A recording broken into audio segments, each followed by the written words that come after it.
우리 청년들과 수련회 때 이 전반부 말씀을 나눴는데 이제 오늘 더 마음속에 확실하게 이 말씀이 박혔으면 좋겠습니다.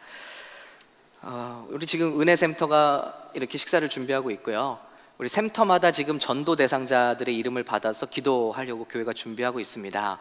그런데 은혜센터가 특별히 이 믿지 않는 사람들 가기 전에 각자 가정에 지금 회복돼야 될 자녀들 이름을 놓고 먼저 기도하자, 이런 운동을 하고 있대요. 참 좋은 거라고 생각합니다.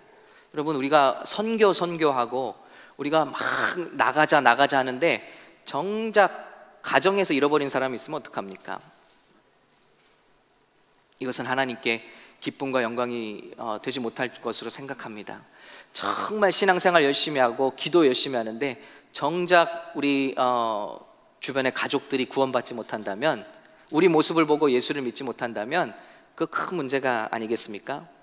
그런데 오늘 예수님이 어떻게 이 집안에 잃어버린 아들을 회복하려고 애쓰시는지, 그 모습을 통해서 우리가 단순히 이름을 놓고 기도하는 것에서 넘어서서 어떻게 우리 이 가정에 잃어버린 자녀들, 믿음을 없는 우리 식구들을 어떻게 주님 앞으로 인도할지 한번 생각해 보는 시간을 가졌으면 좋겠습니다. 이 말씀은 흔히 탕자의 비유로 우리에게 알려져 있습니다. 근데 재미있는 것은 이 말씀은 예수님이 하신 게 아니에요. 탕자의 비유라는 이 제목은요, 사람들이 갖다 붙인 겁니다. 탕자라는 게 뭡니까? 탕진하다 할 때 탕이죠. 웨이스트풀한 것입니다. 다 갖다가 쏟아 붓고 망치고 버리는 그런 것을 의미합니다. 그래서 탕자입니다. 근데 본래 이 이야기의 제목은 예수님이 말씀하시기를 두 아들의 이야기를 들으라 그랬습니다. 그러니까 탕자만 주인공이 아니라는 것입니다. 그리고 더욱더 중요한 것은 이 이야기의 청중이 누구냐, 이 메시지를 누구를 위해서 말씀하고 계시냐, 15장 1절에 보면 많은 창녀와 세리들이 예수님과 함께 어울리는 모습을 보고 누가 흥분합니까? 바리새인과 서기관들이 예수님을 지적합니다. 어떻게 하나님이 어울리지 말라고 한 사람들과 당신은 골라가며 어울리는가? 그리고 하나님의 나라를 선포하는 당신이 어떻게 죄인들과 함께 식사를 하는가?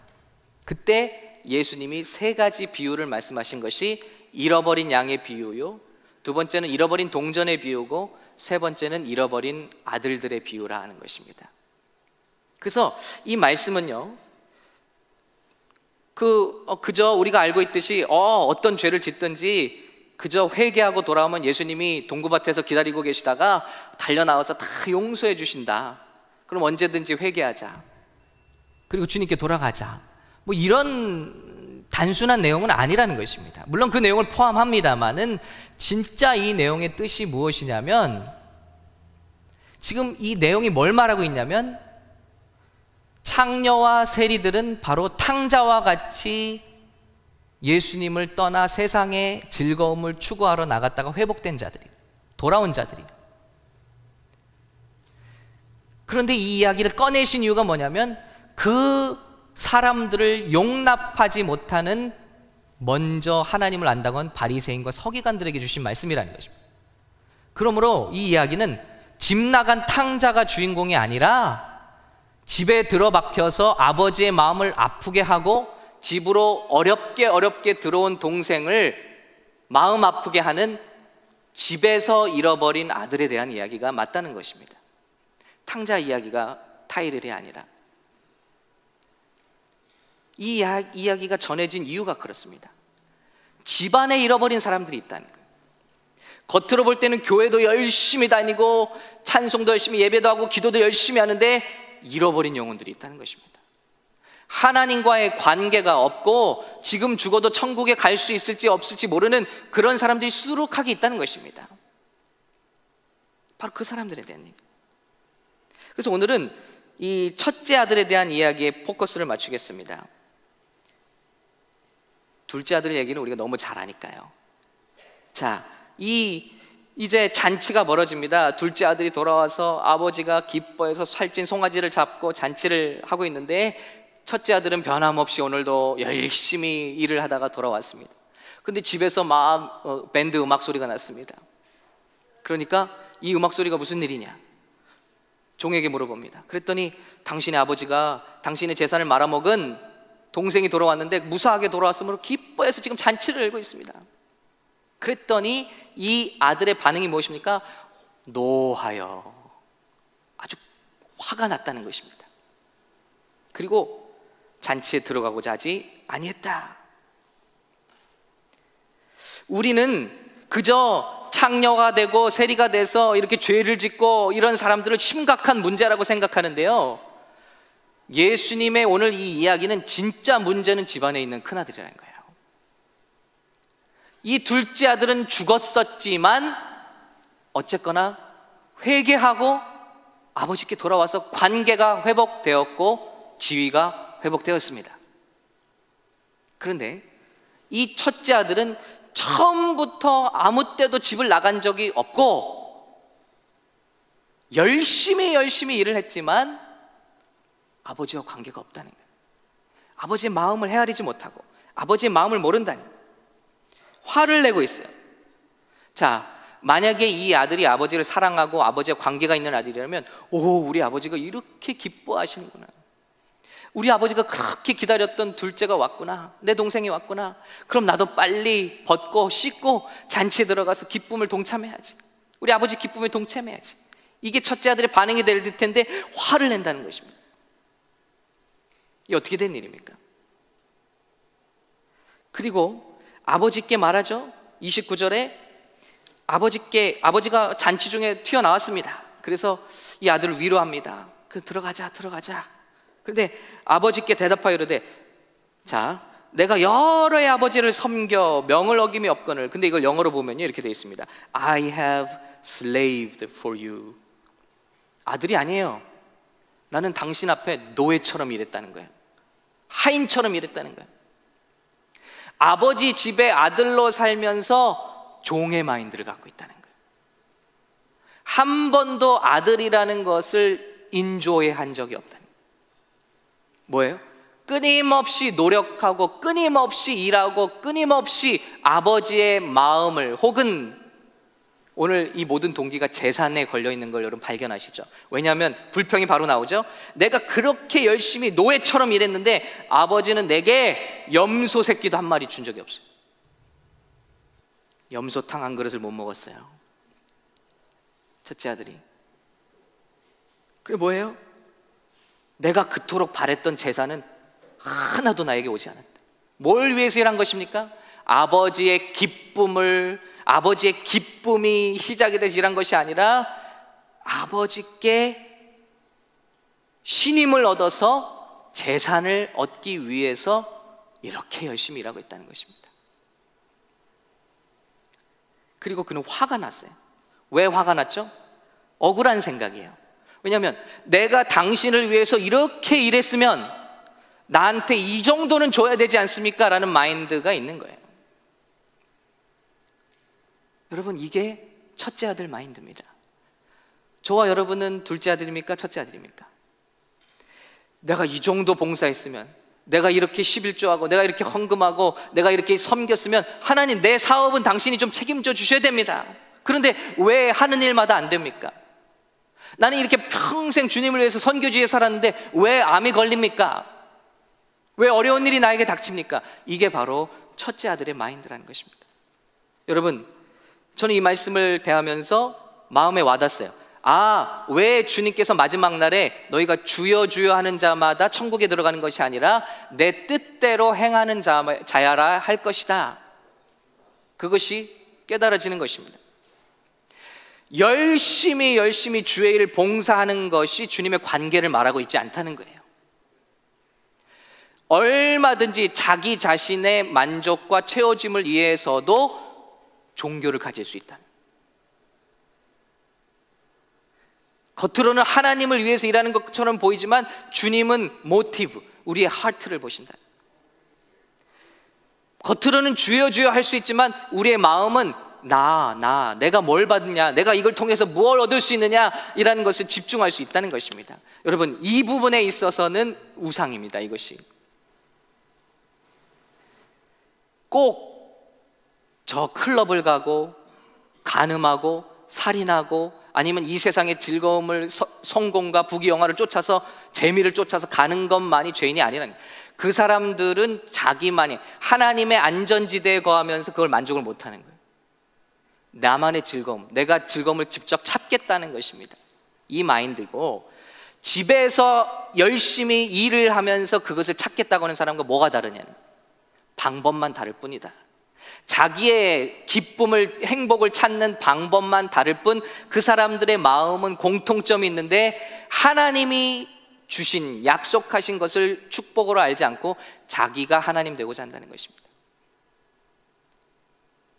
그런데 왜 집에 있는 사람이 더 심각하냐면, 차라리 인간의 눈에 죄로 보이는 것을 지은 사람들은 죄책감을 느껴요. 누가 뭘 하지 않아도 자기가 죄인이라는 걸 압니다. 예를 들어 창녀, 주님 앞에 나오죠. 누가 뭐라고 하지 않아도 예수님 앞에 죄를 고백해요. 용서가 필요한 거예요. 이 아들이, 둘째 아들이 끊임없이 혼자 연습만 하고 온 게 뭐예요? 아버지, 나는 자격이 없습니다. 나는 너무 잘못해서, 날 잘못한 게 너무 많아요. 아버지, 나를 종으로만 써주셔도 좋겠습니다. 자기 죄를 아는 거예요. 그리고 용서를 갈구하는 거예요. 이런 사람은 문제가 안 된다는 거예요. 그런데 교묘한 형태로 종교적인 열심을 갖고 있는 사람들은 자기의 죄가 하나도 없어요. 오직 자기 자랑만 있어요. 아버지, 내가 얼마나 열심히 일했습니까? 여러 해 동안 노예처럼 쉬지도 않고 일했습니다. 당신의 명령은 한 번도 어긴 적이 없습니다. 여기 어디 회개가 있나요? 뭐뭐 했다는 거예요. 다 했다. 그런데 당신은 나에게 준 게 없습니다. 이게 종교의 마음인 것입니다. 이게 더 위험하다는 거예요. 끊임없이 내 열심히 보상받아야 된다고 생각하고 있기 때문에 하나님께 항상 원망이 있다는 거예요. 정말 이 아들이 하나님을, 아버지를 사랑한 아들이라면 어떻게 해요? 아버지, 제가 이렇게 아버지 기뻐하시는 잔치에 이렇게 무례했네요. 저도 정말 일을 하고 있었는데 이 좋은 날, 아버지, 저도 빨리 잔치 들어갈게요. 죄송해요. 이게 아버지를 사랑하는 자의 마음이라는 것입니다. 그런데 이 아들은 아버지 앞에 자기의 의를 자랑하고 있어요. 아버지의 의가 형편없다는 것을 지적하고 있는 거예요. 아버지, 나는 이렇게 했는데 아무것도 준 것이 없고, 저 둘째는 내 동생이라고도 안 해요. 영어로 뭐라 해야 되면 this son of yours, 당신의 아들. 내 동생도 아니에요. This son of yours, 당신의 아들이 돌아왔을 때는 다 창기랑 말아먹고 저렇게 거지가 돼서 엄청난 재산을 말아먹고 왔는데 당신은 그에게 잔치를 베풀어주고 있습니다. 도대체 이게 뭡니까? 라고 말하고 있다는 것입니다. 아버지를 철저히 모르고 있어요. 오직 자기가 한 것이 아버지께 의롭게 여김을 받고 있다고 착각하고 있습니다. 아버지와의 릴레이션십이 없고 릴리전, 종교만 있는 거예요. 얼마나 무섭습니까? 아버지는 아들을 그저 아들의 퍼포먼스가 아니라 아들을 원하고 계신 줄로 믿습니다. 주님은 우리의 어떤 노력과 열심보다 우리의 마음과 우리의 사랑을 원하고 계신 줄로 믿습니다. 그런데 이 아들은 몰라요. 똑같이 우상인데 두 우상이 다 뭐냐면 자기 자신입니다. 첫째 아들은 자기 자신의 의가 우상이고, 둘째 아들은 자기의 쾌락이 우상인 것입니다. 자기예요, 자기. 아버지의 그늘에서 벗어나고 싶어하는. 그런데 여기서 놀라운 것은요, 그러니까 여러분 한번 생각해 보세요. 우리 집안에 잃어버린 자녀가 있습니다. 이 첫째 아들의 특징은 뭐냐면 어렵게 들어온 아들도 쫓아낼 수 있어요. 그렇지 않나요? 여기서 좀 위안이 되는 거는요, 하나님이 통치하는 집안에도 자녀가 집을 나가요. 그러니까 여러분 너무 우리 자녀들이 우리 말을 듣지 않는다고 낙심하지 마세요. 하나님 아버지도 우리가 그랬잖아요. 우리가 아버지가 완전하신데 우리는 다 도망가잖아요. 집을 나가잖아요, 때로는. 근데 중요한 게 있어요. 이 나간 거는 여러분의 잘못도 아니고 교회의 잘못도 아니고 하나님의 잘못도 아닙니다. 우리가 타락했기 때문에 그래요. 하나님을 벗어나서 쾌락을 추구하기 때문에 한 번씩은 다 나갑니다. 근데 중요한 게 있어요. 어렵게 교회로 다시 돌아옵니다. 그리고 가정으로 돌아옵니다. 아버지의 용서를 구합니다. 어머니의 용서를 구합니다. 그런 마음으로 어렵게 들어온 아들을 영영이 쫓아버릴 수 있다는 거예요. 누가요? 첫째 아들이. 저 son of yours, 내 동생이 아니에요. 내 피부치가 아니에요. 짐덩어리예요. 가증스러운 거예요. 우리를 욕되게 하는 것입니다. 어떻게 저런 사람이 우리 교회에 들어오지? 어떻게 너 같은 게 우리 가정에 있냐? 이런 모든 손가락질이 다 첫째 아들의 반응인 것입니다. 정말 어렵게 온 거예요. 오면서도 끊임없이 연습한 거예요. 그 말을 하려고 연습한 거예요. 아버지 집에 가면 이렇게 얘기해야지. 다 종으로 써주세요. 아버지는요, 그 말을 하기도 전에 그를 끌어안았어요. 그런데 첫째 형은 아버지가 용납한 아들까지도 들먹이며 저놈은 저럴 자격이 없다는 것을 말하고 있는 것입니다. 정확히 바리새인과 서기관을 지금 말씀하고 계신 거예요. 여러분, 그러면 이 첫째 아들이 누굽니까? 오늘 제목이 집안에 잃어버린 아들에게로 했어요. 근데 우리 집안에 잃어버린 아들이 누굽니까?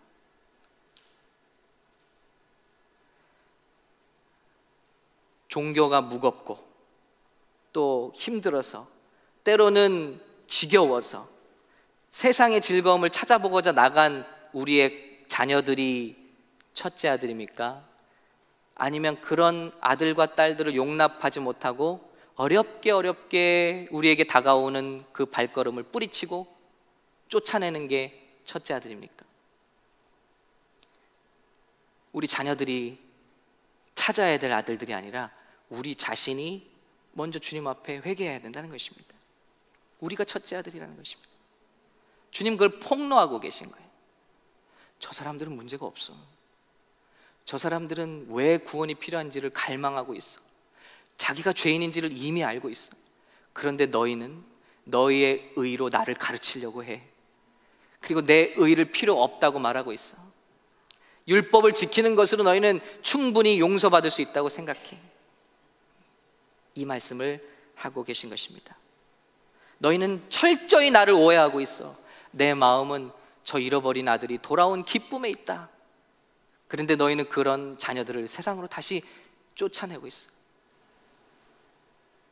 단지 겉모습이 창녀라는 이유로, 단지 겉모습이 세리였다는 이유로, 단지 한 번 아버지 어머니를 배신했다는 이유로 너희는 세상으로 완전히 그들을 쫓아내고 있는 거예요. 말씀하고 있는 것입니다. 여러분, 이 말씀 묵상하면서 제가 제일 큰 애를 받은 부분이 뭐냐면요, 28절이에요. 저 같으면 그래요, 예수님 창녀와 세리 고분고분하게 들어오는 아들을 영접하시죠. 그러나 이 바리새인과 서기관들은 꼬장꼬장하게 예수님 하는 일마다 지적하고 손가락질하고 욕하고 예수님을 죽이려고 합니다. 자기 의가 너무 뛰어나서. 그 예수님 하는 게 그 하나님 방법 아니라는 거예요. 저 같으면요, 그런 아들 갖다 버리고 싶어요. 그런데 오늘 이 아버지는 어떻습니까? 잔치 중에 이 큰아들을 부르러 오는 거예요. His father came out and begged him. 사정하는 거예요. 사랑을 구걸하고 계신 하나님을 보는 거예요. 안 그래도 돼요. 이 아들은 제가 볼 땐 너무너무 아버지의 마음도 몰라요. 지 멋대로 의를 생각하는 아들이에요. 아버지의 마음을 도려 파는 아들이에요. 그런데 나와서 오히려 그 앞에 무릎을 꿇거나 등을 두드리며 같이 들어가자. 그래도 같이 들어가자. 여러분, 뭐예요? 관계를 가지려고 아버지가 우리에게 오고 있으시다는 거예요. 이게 우리 하나님이십니다. 창녀와 세리를 용납하신, 회개하는 이들을 용납하신 주님은 주님을 미워하고 자기 의를 주장하는 사람들도 동일하게 사랑하시더라는 거예요. 그리고 그 크신 하나님께서 그들에게 사정하고 계신데, 여러분 우리는 어떻습니까? 아까 말씀드린 것처럼 네가 과연 이러고도 우리 가족이야? 네가 그러고도 믿는 놈이야? 쫓아내고 있잖아요, 사방으로. 주님은 아니에요. 관계를 유지하고 계세요. 관계를 위해서 사정이라도 하고 계시다. 이게 주님의 모습입니다. 우리는 어떻게 하고 있습니까? 이 처자들만 그렇게 한 게 아니에요. 우리 주님은 둘째 아들 달려나가서 끌어안고 입을 맞추고, 여러분 이 고대 중동에서 남자들이 이 옷을 입고 달려나가면 속살을 보이는 것은 금기시되어 있는 일이라고 합니다. 그런데 달려나갔다는 것은 유대인들에게 큰 충격으로 다가오는 거예요. 아버지가 달려와? 아무리 아들을 사랑해도 아버지가 달려나와서 끌어안어? 이거는 상상할 수가 없는 것입니다. 그런데 오늘 첫째 아들까지도 잔치 중에 나와서 그를 설득하고 배깅하고 있는 모습입니다. 아들이 이 아들이 누구입니까? 바리새인 서기관. 이 아들이 누구입니까? 바로 예수님의 집안에 거하면서 어렵게 주님 품으로 나오는, 회개하고자 하는, 누군가의 용납을 바라는 그런 사람들을 사정없이 바깥으로 쫓아내버리는 저와 여러분일 수 있다는 것입니다.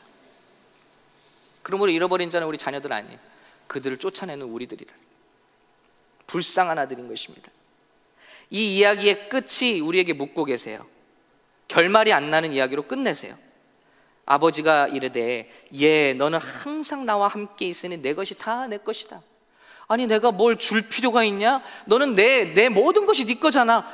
그냥 먹고 싶으면 잡아 먹으면 되는 거고 즐기면 되는 거야. 나를 인조이 하면 되는데 너는 한 번도 그런 적이 없다는 거야.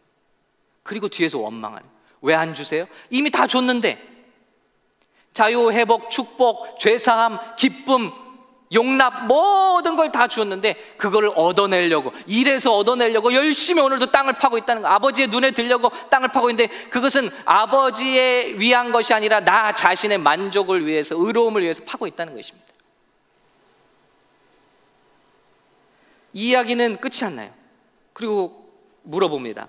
이 내 동생은 죽었다가 살아났으며 내가 잃었다가 얻었기로 우리가 즐거워하고 기뻐하는 것이 마땅하다 아니라 하고 이야기가 끝나버립니다.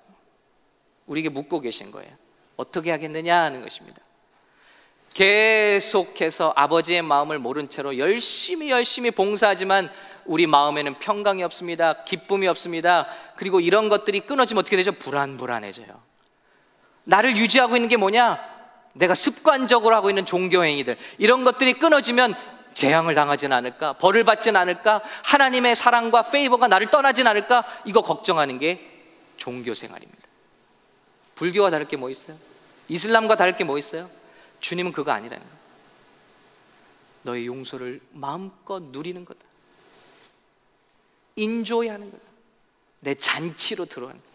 예수님이 처음 사역을 시작한 것도 잔치고, 마지막 요한계시록에도 어린 양의 잔치, 우리를 초청한 잔치는 뭐 풍성한 거, 기쁜 거예요. 넘치는 거예요. 오감이 만족되는 것입니다. 해방, 기쁨, 만족, 충만, 연합, 이것을 누리겠느냐? 아니면 계속해서 정죄하고 화난 마음 그대로 유지하고 나와의 관계는 갖지 않고 계속 열심만 내고 있겠느냐? 우리에게 묻고 계신 줄로 믿습니다. 오늘 아까 말씀드린 것처럼 누구나 다 한 번씩은 집을 떠납니다. 그리고 아버지는 찾아오실 이유가 없어요. 정녕 너희가 죽을 것이다 그랬어요. 선악과를 먹는 날에는 정녕 너희가 죽을 것이다. 그리고 그들은 먹었습니다. 우린 당연히 죗값을 받아서 지옥에 가도 싼 사람들입니다. 멸망받아 싼 사람들이지만 주님은 이 아버지처럼 찾아오신 거예요. 당신의 가장 귀한 생명, 독생자 예수 그리스도를 이 땅에 보내주셔서 우리의 모든 수치를 다 담당하시고 저 십자가에서 우리의 부끄러움 다 지시고, 안 그러셔도 되는 거예요. 우리는 당연히 우리 죗값으로 죽는 거예요. 가는 거예요. 그런데 아버지는 달려오시고 있다는 거예요, 우리를. 그리고 얘야 이제 그만하고 이제 너의 의를 주장하지 말고 나와 함께 잔치에 들어가지 않겠니? 하고 우리를 초청하고 계신 줄로 믿습니다. 그것이 우리 십자가예요. 우리 주님의 십자가예요. 그렇게 또다시 열심으로 너의 의를 만들겠니? 아니면 내가 만들어 놓은 이 모든 것에 들어와서 인조이 하겠니? 우리 이 말씀 통해서 정리를 합니다. 하나님 집안에 잃어버린 아들이 우리 자녀들이 아니라 나일 수 있다는 생각을 해보자는 것입니다. 그리고 나의 지나친 열심이 하나님의 마음도 아프게 하고 돌아오는 사람들의 마음도 다치게 할 수 있다는 것을 생각해보자. 그리고 그것을 깨뜨리고 회복하는 첫 번째 문은 아무리 아버지라도 아무리 어머니라도 이 아버지처럼 관계를 회복하기 위해서 매김까지도 할 수 있느냐? 그 관계를 회복하지 않고는 아무리 여기서 백날을 기도해도 그 아들은 돌아올 수 없어요. 우리 자녀들은 돌아올 수 없어요. 왜냐하면 우리가 매정하게 다 쫓아버렸거든요. 모든 것을 돌고 간신히 회복을 바라며 돌아온 자들을 우리는 가차없이 쫓아버렸거든요. 눈물로 기도하면 뭐합니까? 금식하면 뭐합니까? 그들과의 관계는 여전히 깨져 있는데 주님의 말씀이 다 풀리잖아요. 그렇게 기도하는 거 소용없다. 예배하는 거 소용없다. 너희가 제단을 드리다가 제물을 드리다가 용서가 필요한 것이 생각나거든 가서 먼저 용서를 구하고 오라는 거예요. 예배가 소용이 없다는 거예요. 그 전까지는 관계입니다. 관계. 그것을 위해서 우리가 무릎도 꿇을 수 있는가? 심지어는 아버지가 아들에게, 어머니가 딸에게, 형님이 동생에게 이것을 회복하기 전까지는 주님 앞에 돌아올 용기가 없다는 것입니다. 우리 자녀들을 놓고 기도하고 있습니다. 우리 친지들을 놓고 기도하고 있습니다. 제일 먼저 관계의 다리가 우리 이 아버지의 마음으로 회복되시는 우리 샘물교회 저와 여러분 되시기를 예수님의 이름으로 축복합니다. 저는 그 장면을 봤습니다.